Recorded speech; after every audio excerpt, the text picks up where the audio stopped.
Olá pessoal, eu sou João Paulo, sou baterista do Trio Marambaia. Eu sou o Flávio, pianista e tecladista. Diogo, contrabaixista.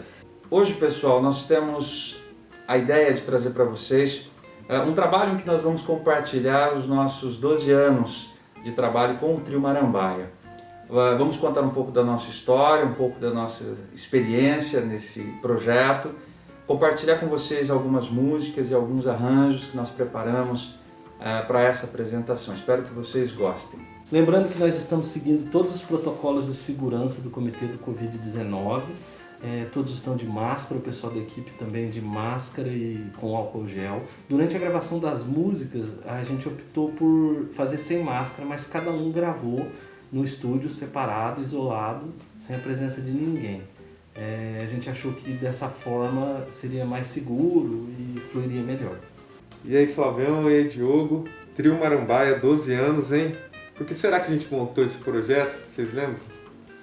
É um projeto que tem a ver com acho que a afinidade musical que a gente tem de anos tocando junto, né? E uma estética que a gente gosta em comum, né? Eu acho que nesse tempo tocando junto a gente foi percebendo que a gente gostaria de fazer algo assim, né? Eu acho que em 2008, quando a gente estava lá em 2008, quando a gente teve a ideia de começar esse projeto, eu lembro que a gente tocava com outros projetos, né? Outras bandas, e ali a gente viu uma oportunidade de experimentar esse trabalho em formato de trio, tocar música instrumental, e a gente aproveitou aquele contexto dos 50 anos da Bossa Nova. Verdade. E a gente teve a ideia de apresentar um projeto para o Júlio Fest. Aí veio o desafio de escolher um repertório, né? Porque era um repertório novo pra gente também. Vamos fazer o projeto, vamos montar um repertório. E aí eu me lembro que qual é a primeira música que veio na cabeça de todo mundo? Quando fala de Bossa Nova é Garota de Garota Ipanema. de Ipanema. Tem aqui o vinil, ó. Milton Banana Trio, Garota de Ipanema. E aí foi a versão, né? A gente se influenciou, a gente montou um arranjo a partir de uma versão que a gente teve acesso a essa versão do Milton Banana Trio, né? Sim, a ideia do arranjo veio do Milton. E as capas, né, dos discos do Milton Banana são muito legais, né? Sim, Olha eu aqui, acho essa que aqui. até para fazer algumas artes de cartazes, a gente se inspirou Verdade. muito numa estética. Ele com da tom, Bossa né, Nova. descontraídaço.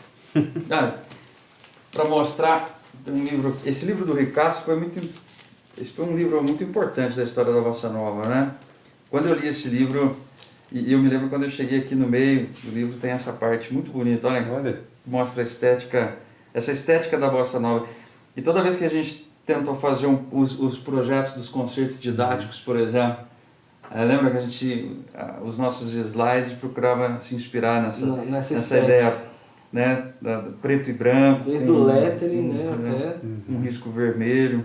Essa estética foi muito interessante mesmo da Bossa Nova, que marca as capas desses discos. Muito bonito. Muito bonito.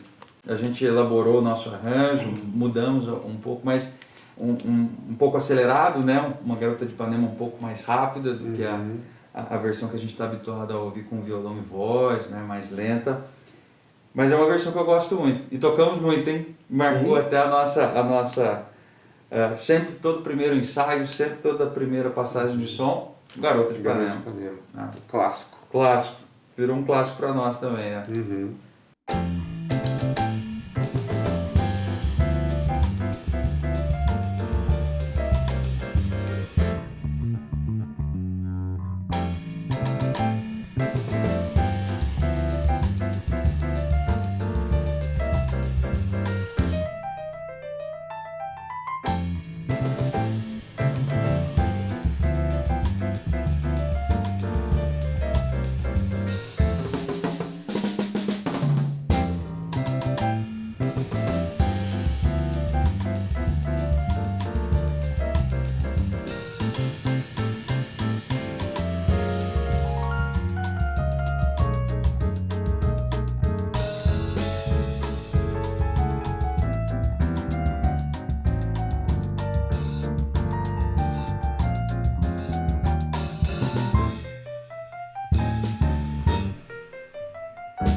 Esses discos aqui são as nossas maiores referências, né? Esse jeito de tocar também é um instrumental, mas muito pé no chão, assim, você consegue identificar os temas, né? Acho que é uma onda que a gente gosta muito, né? Um A instrumental ideia, pé no chão. eu acho que dos arranjos foi muito Uhum. trabalhar com arranjos que fossem acessíveis para todos, assim. Exatamente. Desde o músico até aquela pessoa que é uma apreciadora, né? Uhum. Então a gente tentou trabalhar com os arranjos, tentar achar um equilíbrio entre o complicar e o fluir, né? E a gente sempre tentou manter as formas, As né? formas. Uma introdução, uma melodia, respeitando um espaço de um solo do piano, ou um solo da bateria, ou um arranjo do contrabaixo, voltava para a melodia, que facilitava para as pessoas identificarem as músicas, né, do repertório que a gente tinha escolhido.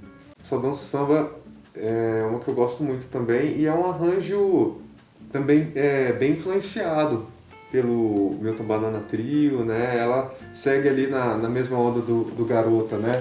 A gente geralmente até coloca as duas juntas assim, né, no Sim, repertório, elas são combinam, né? Elas são próximas, né?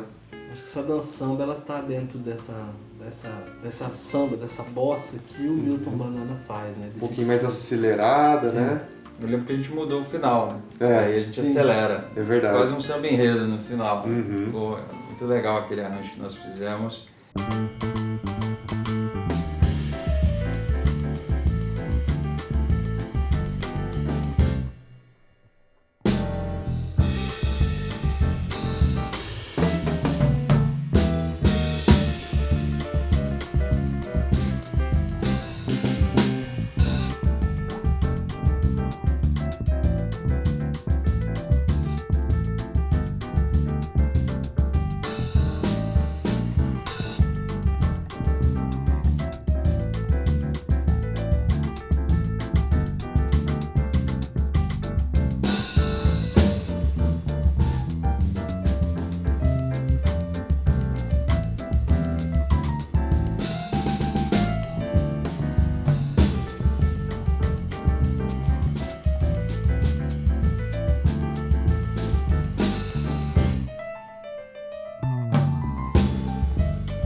Esses são os principais motivos, né, da gente ter montado o trio assim, e é um som prazeroso, né? A gente gosta de fazer, de tocar, e a gente se gosta muito também, né? Acho que essa amizade transparece no som, É sempre assim, um né? momento bom. Foi um exercício para a gente aprender a tocar isso também, né? Uhum. Construir essa linguagem juntos. Dinâmicas. Tudo. Estrada do Sol é uma música que eu particularmente gosto muito. Eu acho que quando a gente trabalhou ela, você começou a gostar também, né? Ela Uhum. foi até uma música que você colocou no seu casamento. É verdade. Né? A Estrada do Sol, ela já sai um pouco dessa ideia, ela mantém a ideia da bossa nova, mas a gente tem uma inspiração ali muito de outros elementos, né? Ela tem um quê de Snoopy, que a gente gosta muito, Verdade. né? Do Vince Guaraldi. Vince Guaraldi. E ela é uma música que o arranjo, eu acho que ficou muito, muito bonito. É uma música que eu tinha muita vontade de registrar. Sim. Sempre falei disso. E é um aprendizado, né? Porque tocar balada, tocar lenta é muito diferente do que tocar música rápida, né? Às vezes a gente acha que tocar o rápido é mais difícil, mas na hora que você tem que tocar uma balada de vassourinha, né? Pensar ali no andamento é um desafio. Muda tudo. Muda tudo. Acho um dos arranjos mais bonitos que nós já fizemos. Também. Sim. Acho um dos mais bonitos. Concordo.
E aí eu acho que foi interessante depois do Júlio Fest, quando a gente decidiu como que a gente vai continuar tocando, né? Porque não é um estilo musical com muito espaço também.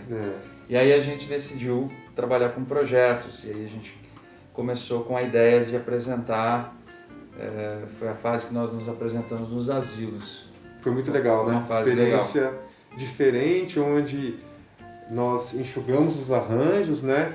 Tivemos que adaptar para aquele tipo de ambiente, mas ali tivemos experiências que eu particularmente nunca esqueci. Aquela vez que teve aquele senhor, né? Que nós estávamos tocando, aí eu vi um senhorzinho saindo lá do quartinho dele, vindo todo arrumado, e parece que fazia um tempo que ele não saiu do quarto, né? Então você vê que a música faz um bem, né? Sim, ela tem uma missão, né, ali, né? Com a música, com os idosos do asilo, né? Isso foi muito, muito prazeroso. Eu acho que era tão bom pra gente quanto era bom pra eles. Rolou uma troca legal. E nós fomos no mesmo asilo várias vezes. E aí eles esperavam a gente. Né? É verdade. Eles já reconheciam. Os meninos vão vir e a gente ia. Era um dia diferente para eles ali, diferente. né? Na rotina. Às vezes a rotina deles ali é basicamente a mesma, né? Praticamente a mesma. E pra gente também. Um dia diferente de estar lá. E aí depois veio a Funarte. Ali eu acho que foi um momento importante. Eu acho que foi um momento muito importante do nosso trabalho. Apareceu uma oportunidade, um edital da Funarte, e a gente arriscou e a gente ganhou aquele prêmio. Eu lembro o dia que a responsável me ligou, assim. Ela falou, parabéns, João Paulo, foi no meu nome, né, o projeto. Sim. Você ganhou o prêmio da Funarte. Eu falei, nossa, caramba. Mais de 400 projetos nacionais, aí veio e a gente ganhou. O nosso. E a ideia foi interessante, né, que eram concertos didáticos. E aí escolas. Aí era um outro caminho, outro desafio. Outro desafio, adaptar o projeto para as escolas. A gente não sabia a aceitação, né? Até ali nos ensaios, como é que vai ser a reação, né? Porque em algumas escolas nós tocávamos para umas crianças mais novas. Eu lembro que aqui em Poços, no Colégio Municipal, nós tocamos para um público um pouco mais velho, assim, né? Sim. Os adolescentes, assim, a gente não sabia, a aceitação sempre foi muito positiva, né? A ideia do concertos didáticos, eu acho que falar um pouco da ideia, era muito de levar um acesso às crianças, né? Do que era a música instrumental e onde elas identificariam isso no cotidiano, dentro dos desenhos, dos filmes, né? Era uma ideia que a gente gosta de trabalhar com trio, que é de formar novas plateias, né? Para teatros, a gente ir até eles, mostrar isso, trazer esse mundo diferente para que eles tenham isso guardado na memória. Eu sei o que é música instrumental, eu consigo apreciar uma bossa nova, eu gosto ou eu não gosto, né? Eu acho que teve essa... Eu me lembro em uma escola, no conjunto habitacional, que a TV foi fazer uma cobertura e aí eles entrevistaram os estudantes. E aí eu lembro de uma aluna falando assim, não, porque a gente gostou muito, porque a gente não conhecia, mas agora a gente conhece. Olha que legal. Né? Agora a gente conhece. Eu acho que esse trabalho na escola ele foi importante para ampliar, assim como no asilo era um dia diferente, a escola também ampliar o repertório dos estudantes, ampliar a vivência escolar deles, aquilo que a gente fez. E não foram poucas escolas, né? Foram escolas da região toda, da Superintendência Regional do Sul de Minas. Nós tocamos em Campestre, tocamos em Andradas, tocamos em Poços, tocamos em muitas cidades, Cabo Verde, várias cidades. E o contato com os instrumentos musicais, né? Tipo assim, o contrabaixo, o teclado, a bateria, são instrumentos que chamam a atenção. Então, assim, eu lembro que era diferente, pra gente é comum, mas pra eles ali, uma pessoa tocando bateria, piano, baixo perto deles, assim, eu lembro que você viu os olhinhos brilhando ali, né? Muito legal. Se a gente pensar muitas das apresentações do trio tinham essa ideia de integrar, né? Integrar, estar no meio das crianças, no meio dos idosos e fazer uma música que fizesse uma conexão, independente da idade, né? A gente mudava arranjos, né? Para as escolas, os arranjos foram pensados de uma forma, para os asilos de uma outra forma diferente. Então, eu acho que o trabalho nosso foi sempre fazer arranjos que a gente gostava, mas pensando em quem ia ouvir. A RAM foi uma outra experiência, né? João Donato, aí uma outra influência que a gente trouxe, uma linguagem um pouco diferente. E aí a gente arriscou, o Flávio apareceu com um arranjo de teclado no meio ali, e a gente adotou aquele arranjo de um fusion, um arranjo mais pesado, e no final ainda o João trouxe uma ideia de fazer uma salsa, e no final ela virou e a gente fez uma introdução com um contrabaixo repicado que lembra um pouco de tamborim. Usando slap, E aí saiu Ela é uma grande mistura de várias influências. saiu um samba pesado ali, mas muito gostoso. um samba fusion. Um samba fusion. E o Flávio também utiliza um time de Rhodes, né? Não utiliza piano, então deixa ela com uma carinha mais moderna, né?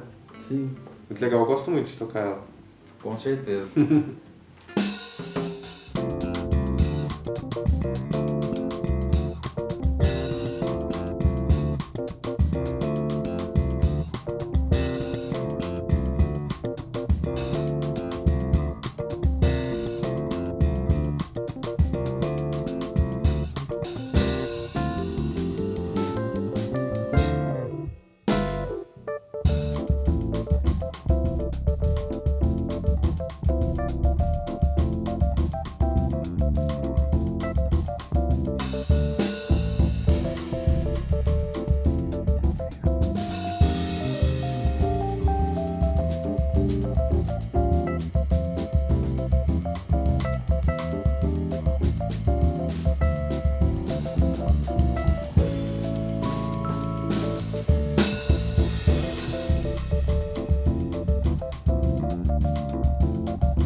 compromisso interessante, que a ideia é o seguinte: há determinadas críticas que acabam valorando um estilo musical em detrimento do outro. Ah, esse é melhor, esse é pior.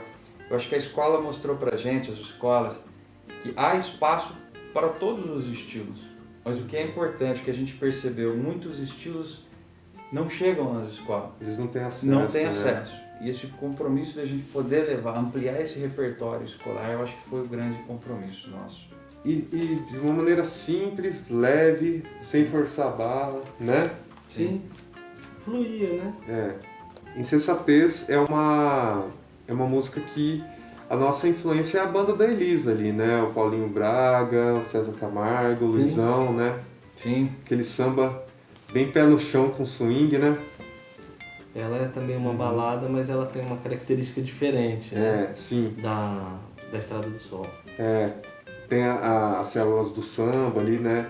Bem destacadas. Que eu acho que mostra um pouco do que foi a história da Bossa Nova, né? Porque ela a própria influência da Bossa Nova ultrapassou a Bossa Nova e influenciou outros estilos, como foi o samba jazz nesse período da Elis Regina. E quando a gente pensou esse arranjo, eu acho que ficou muito claro essa influência nessa versão que nós gravamos. Verdade. E também acho uma das mais bonitas que nós já fizemos.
outra influência que a gente tem, eu particularmente, é o João Donato, né?